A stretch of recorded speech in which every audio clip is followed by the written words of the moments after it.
সংস্কার করতে হয় আপনি ডাকুন, সংবাদপত্রে অনেক ভালো মানুষ আছে, তাদের ডাকুন। এদের নিয়ে আপনি পতিত সরকারের দোষকদের নিয়ে আপনি কি সংস্কার করবেন? আসলে আমার বোধগম্য হচ্ছে না। আমাদের নেতা, আপনাদের নেতা জনাব তারেক রহমান বলেছেন সংবাদপত্রে পরিবেশনের ক্ষেত্রে আমার স্বাধীনতা থাকবে ইনশাআল্লাহ। আমি বক্তব্য সংক্ষেপ করছি, কারণ আমাকে 3 মিনিট সময় দেওয়া হয়েছিল। আল্লাহ হাফেজ, বাংলাদেশ জিন্দাবাদ। ধন্যবাদ। করার সুযোগ দেওয়ার আমাদের কথা ছিল, কিন্তু মাননীয় চেয়ারম্যান যদি যুক্ত হয় আমরা পারবো না। এই পর্যায়ে সংক্ষিপ্ত শুভেচ্ছা বক্তব্য দেওয়ার জন্য আমি অনুরোধ জানাচ্ছি জাতীয়তাবাদী ছাত্র দলের ইতিহাসে ভোটে যে কয়টি কমিটি নির্বাচিত হয়েছে তার 2 জন ভোটে নির্বাচিত সভাপতি সাধারণ সম্পাদক আমাদের মাঝে উপস্থিত আছেন।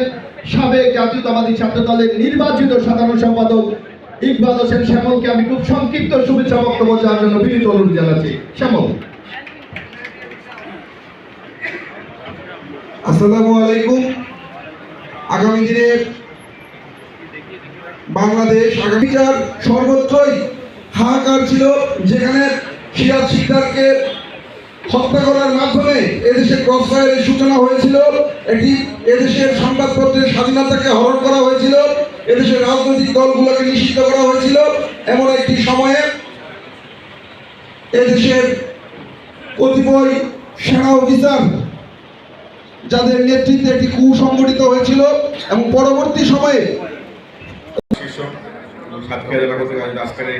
আমাদের কর্মশালা উপস্থিত রয়েছেন। আমাদের আজকের এই কর্মশালা সভাপতি সহ পুলিশ সকলের নেতৃবৃন্দ এবং আমার সকল উপস্থিত সমাবেশ, সবাইকে অনেক পক্ষ থেকে শুভেচ্ছা জানাচ্ছি। আসলে বক্তব্য রাখার সময় নেই, আমি একটি কথা বলে আমার বক্তব্য শেষ করবো। বিগত 17 বছর আমরা যারা জাতীয়তাবাদী বিশ্বাস করি, আমরা সবাই করেছি। এই 17 বছরে আওয়ামী লীগের নির্যাতনের শিকার হয়নি, আওয়ামী লীগের হামলা মামলার শিকার হয়নি, এরকম কোনো নেতা কর্মী আমরা বিএনপিতে খুঁজে পাবো না। শত হামলা, শত মামলা নিয়ে বিএনপির প্রতি নেতা কর্মী রাজপথে আওয়ামী লীগের শত বাধা উপেক্ষা করে রাজপথে আন্দোলন সংগ্রাম করেছি। রাজপথে বিএনপির প্রতি নেতা কর্মী বুক গুছিয়ে উচ্চারণ করেছে, আমি শহীদ প্রেসিডেন্ট জিয়াউর রহমানের সৈনিক, আমি দেশ নেত্রী খাদ্যের সৈনিক, আমি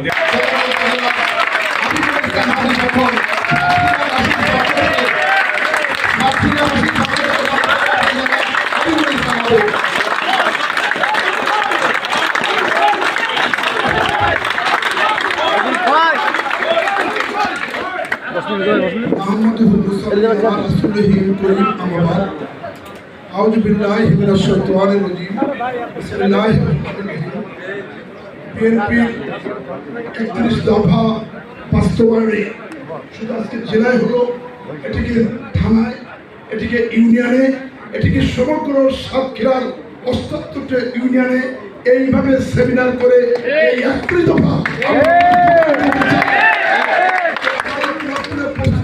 বলেন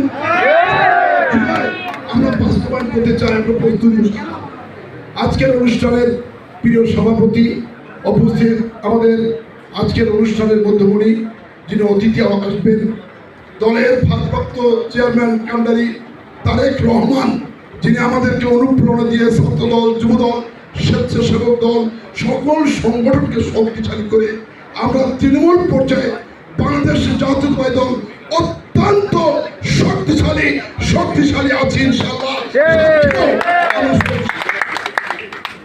আমরা এই অনুষ্ঠানের ইসমাইল জহুরুল্লাহ যিনি আমাদের সচিব ছিলেন, অলিভার বিয়ে ছিলেন, আজকে বড় মহান দায়িত্বে আছেন, চেয়ারপারসন উপদেষ্টা, মূল সমন্বয়ক উপস্থিত আছেন, ঢাকা বিশ্ববিদ্যালয়ের যুব ছাত্র নেতা, আমাদের সহযোদ্ধা, আমাদের প্রিয় শিক্ষণ বিষয়ক সম্পাদক মুশারফ হোসেন রানু, যিনি আমাদের ছোট বোন জানানো বক্তব্য দেন, এখানে আছেন জিয়া পরিবারের সভাপতি, সুদীর্ঘ সময়ে যার অনেক অবদান আছে, আমাদের সকলেই জিয়া সেলের যে মিডিয়া সেল তার সদস্য, অন্যতম সদস্য, যিনি অনেক ভূমিকা রাখেন ভাইয়ের পক্ষ থেকে, তারেক রহমানের বিশেষ সহকারী আতিকুর রহমান রুম্মন এখানে উপস্থিত আছেন, তাকে আমরা ধন্যবাদ জানাচ্ছি।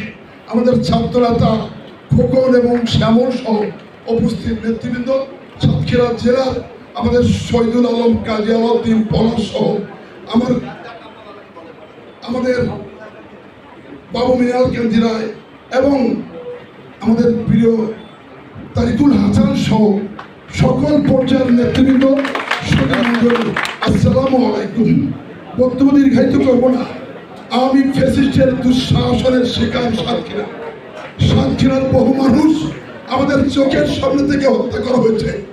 এই সাতক্ষীরায় বিএনপির একটি ছাত্র দলের নেতা আজহারুল সারা রাত 3 দিন ধরে পিঠে মায়ের কাছে ফেরত দেবে, কিন্তু মায়ের কাছে ফেরত না দিয়ে সকালবেলা তাকে সমস্ত পা গুড়িয়ে দেওয়া হলো, শুধুমাত্র ছেড়ে দেবে বলে যেন জীবনের রাজনীতি করতে না পারে। তারপরে তাকে হত্যা করে লাশ পাঠালো। আমরা প্রতিবাদ করলাম। বিপ্লব তার বাবা মুক্তিযোদ্ধা ছিল, 2 ভাই বিধবা হয় স্বাধীনতা যুদ্ধে, একজন শিক্ষকের ছেলে তারা কলেজের, তারপরে তার 2 ছেলেকে পাশ করে রাজশাহী বিশ্ববিদ্যালয়